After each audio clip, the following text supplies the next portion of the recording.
Thank you very much, and once again, welcome to all of you here in the European Parliament. I hope you will have a nice experience during all these days. I mean, Mark was put it on the table so many topics, so we can stay here to speak, I don't know, more than this weekend, probably a month if we want to debate everything.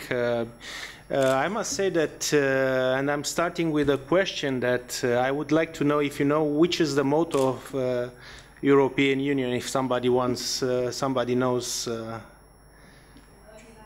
unite in diversity.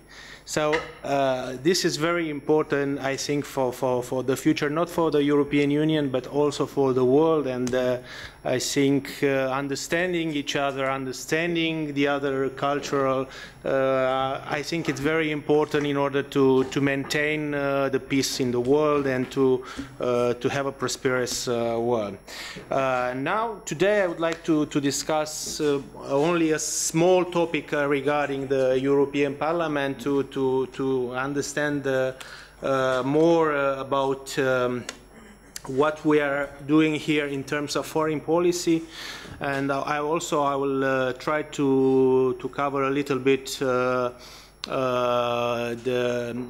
commercial policy, because commercial policy is also an attribute of the foreign policy, I could say, and with commercial policy we can shape, let's say, and we can influence in many, let's say, areas, and we can help other countries to follow the democracy path and to change mentalities. So first of all, probably, I don't know if it's surprisingly for you, but I will say that many of the European citizens don't realize that the European Parliament have an impact on every citizen's life.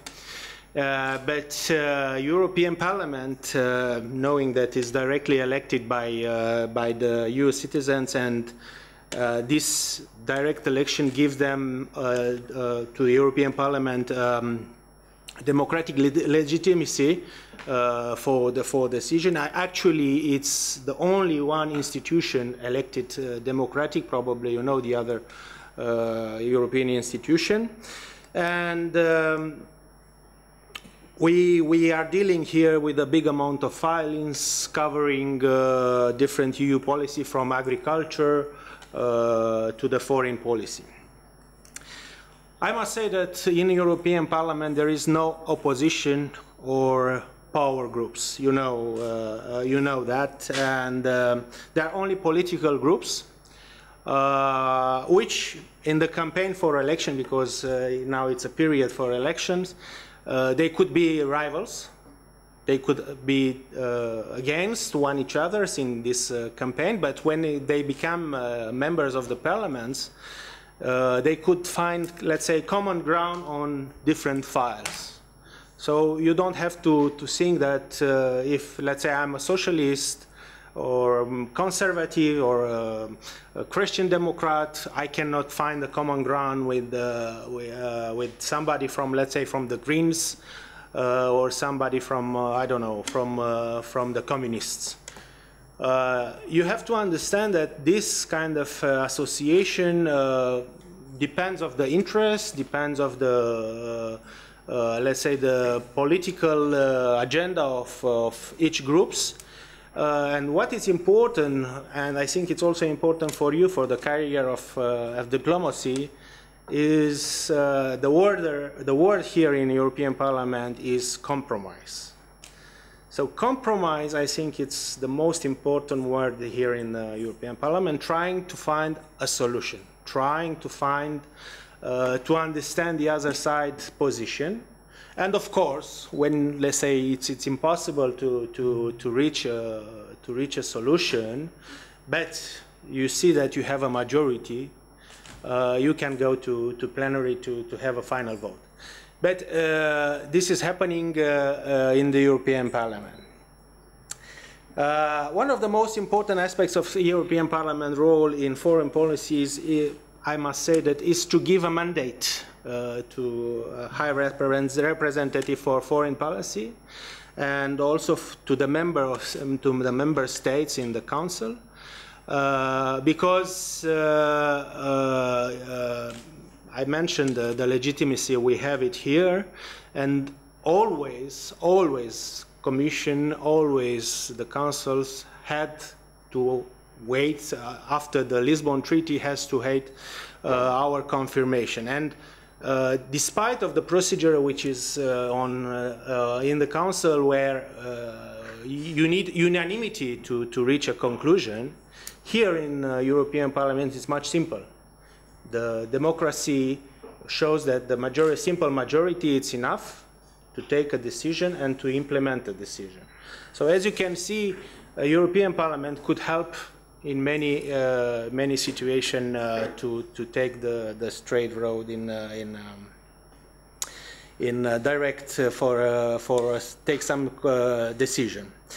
So I said after entering in force the Lisbon Treaty, the European Parliament had the instruments for a more effective EU foreign policy, and we had enhanced powers with political control, budgetary authority, and legislation also in this field. Formally, I could say that the members of the European Parliament were given the power to veto any international agreements in policy areas in which EU has the competence. And I just mentioned the most prominently agreement that the European Parliament was rejected in February 2010, called SWIFT. It was an agreement with the United States which gave the US counterterrorist body access to European banks' messaging data.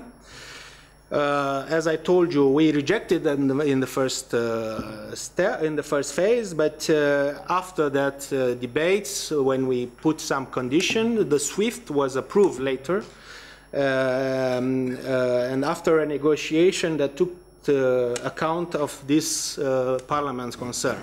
So as you can see, our influence help the others European institution to find another solution, a better solution for European Union. In external trade policies, how we call it usually common commercial policy, after the Lisbon Treaty we had a more important role. Now we can, as I said, we can reject, we can say no, we can shape the negotiation, and being in the foreign trade committee in the European Parliament, I just want to share with you some of my experience as a rapporteur. I will start by giving, probably because all of you, you are dealing with computers, internet, probably you know, the famous file ACTA. I don't have to remember that times, but I must tell you that I received, actually my email was blocked in that period because many of citizens of European Union took action, and not only actions, but it was a petition signed by 2.5 million European citizens calling for ACTA to be scrapped. So we had to find a solution, and I must say that in the end the solution was to reject ACTA. At the time, even that I'm, let's say, I'm very conscious that from all legal rights, copyright rights, we will have to have this kind of. I'm totally agree, but the problem was the risk of punishment for this disobedience for the citizens from all European Union that can have access to internet to be punished by, I don't know, cable operators because they downloaded I don't know what. So we decided that it's better to reject and to wait another, let's say, proposal from the Commission. Probably will be in the next mandate. I must say that we discussed at that time with Karel de Gucht, which is the Commissioner for Trade, and at the time he was feeling that it was something like he was defeated, but in the end he understood our concern regarding the freedom of choices, the liberties in the European Union, and I think it's better to rethink and to come with another proposal. Another example which I would like to mention to you, it's where I was also rapporteur. It was cotton trade with Uzbekistan. Probably you don't know where is this country in the world, but I must tell you that it's one of the biggest producers of cotton in the world. And at that time, when we discussed first time the files, there were many concerns regarding child labor force in the fields of cotton. I must say that I was very positive, and always I'm trying to find a solution. And I've discussed at the time with the ambassador of Uzbekistan and European Union, and I said, look, we can postpone a little bit the file if it's okay, but it's important for you because we as a European Parliament, we don't have capacity to monitorize your country during the harvest time. And my proposal is to accept an ILO mission during the harvest time, and if the ILO mission will give us a positive report, we will pass without any problem. Unfortunately, not the ambassador, the authorities from Uzbekistan didn't accept our proposals. And I was forced, and together with my colleagues in Commercial Committee, we decided to have an interim report, how we call it, and which was voted in a big majority in the plenary, and we postponed to give this acceptance for textile trade with Uzbekistan until the country will accept an ILO mission, and until we will have, let's say,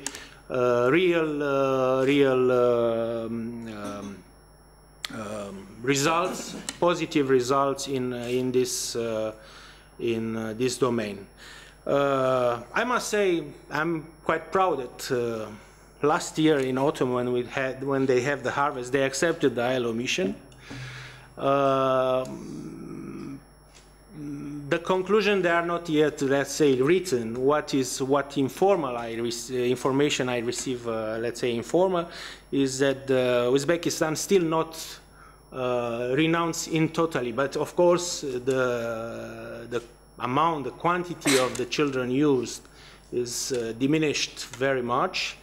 And I think it's an important, let's say, attitude we could have here from European Parliament to shape, and I said to influence the world.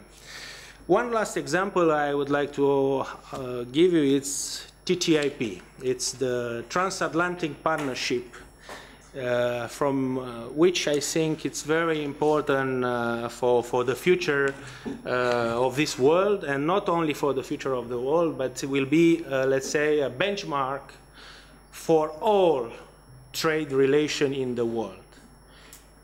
Two blocks, big important blocks, European Union and United States, if they will find the solution to join in these blocks in this agreement, you can understand that everything will be shaped after this agreement.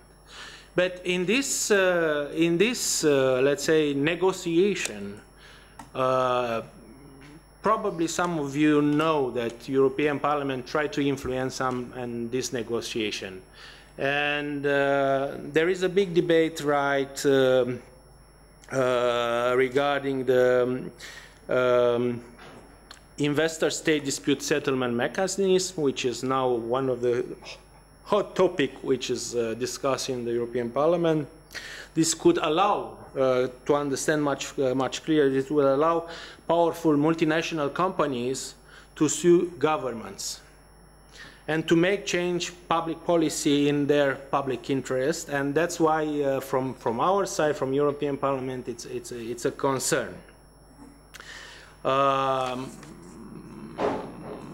Just to look to Australia, to see the alarming case of Philip Morris, who is suing the government for introducing plain cigarettes packaging. This was a ruling which could not only endanger public health and cost taxpayer millions, but also limit the democracy elected government ability to freely decide policy. I just give you an example. To give you another example, probably you know that the European Parliament has a resolution before starting negotiation in TTIP to have the audiovisual as an exception in this negotiation. I don't know what will be the outcome in the end of this negotiation, but anyhow, the Commission should find a solution to this desire of the European Parliament. So, in order to sum up, the European Parliament, I think, has gained the responsibility, much more responsibility after the ratification of the Lisbon Treaty, especially in the common commercial policy. And during this current mandate, it also voiced citizens' concern on ACTA, on TTIP, and also we were trying to protect and to promote fundamental rights outside the Union, as I already mentioned the case of Uzbekistan. Let me conclude by saying that you, as a young generation, future diplomacy staff or politician staff, why not? I think it's very important for you to keep in mind that what is important for you is to have in mind that always dialogue, it's more and it's good, instead of saying, no, I cannot find a conclusion with you. So the most important is to accept dialogue, and then the second most important is to try to find a compromise and to understand. It's I don't know, maybe it's a little bit too much, but it's like in a family when you try to, you know, it's not easy all the time, but trying to find compromises between partners, you can go further and to find solution for the future. So wish you, to all of you, good luck, and I'm ready to answer to all of your questions. There are so many topics to discuss, as I said, but let me give you your floor to see if I can answer to your question. Thank you once again, and good luck.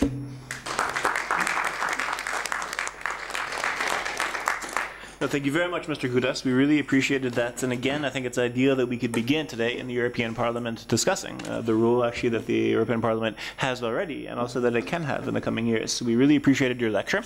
We are running behind schedule, and I know our next speaker is under a little bit of a time limit, but I do want to allow for at least 1 or 2 questions. And we'll try throughout the day to have as much interaction as possible. So I'd like to ask you to maybe please raise your hand if you'd like to pose a question or make a comment. And then if you could also introduce yourself, just your name, where you're from, so we can begin to get to know each other, would be great. And we'll have a chance for at least a little bit of interaction. And then we'll immediately introduce our next speaker. But first of all, questions or comments for Mr. Cutas. It's a rare opportunity that we have directly to talk to a member of the European Parliament about these issues.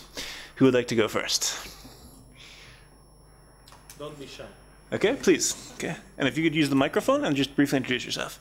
And try to keep the question concise, and we can take a few more, hopefully. My name is Alex Foley. I'm from Atlanta, Georgia. I'm studying European Union studies in Germany right now. I just had a question about the mechanisms that would solve disputes with the TTIP. So the European Parliament and the European Court of Justice were able to solve a lot of these problems with the development of the internal market. Some of the concerns with the TTIP would be the difference in standards.